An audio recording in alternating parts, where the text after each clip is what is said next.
time, Hamas's counteroffer included a guarantee that Israeli troops would withdraw, which, of course, the US rejected. Is Hamas likely to demand the same terms again?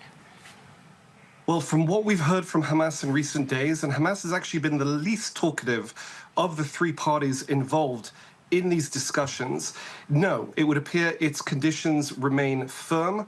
Those conditions are, as you noted, for a full Israeli withdrawal, or actually, more precisely, an Israeli declaration that this war is over, with a full withdrawal of troops and tanks from the Gaza Strip. Effectively, Hamas wants a guarantee that once it delivers all the hostages it still holds, some 50 people, then it will be effectively provided immunity from an Israeli offensive designed from the outset to topple it from power and to disarm it.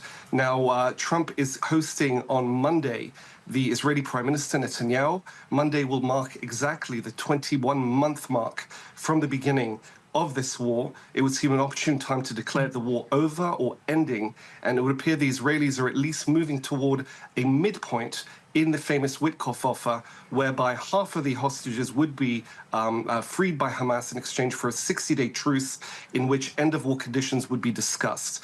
Hamas previously has said no, it wants to take an all-or-nothing deal, and it remains a big question whether now the Americans, perhaps via Qatar and Egypt, the mediators, will be able to convince Hamas to relent. So, Dan, if we even get a ceasefire, what's to say that it would last when the last one, which ended in mid-March, didn't? Well, again, a ceasefire will last. The previous ceasefires lasted. They ended actually as scheduled. And it's worth remembering that a ceasefire is, by definition, temporary. It's cold-eyed. It serves the interests of warring parties who are willing and able to return to war once they expire. So when Hamas talks about a permanent ceasefire, what it's basically saying is an end of war. What it's basically saying is the benefits of a peace deal with Israel, a party it will never actually make peace with.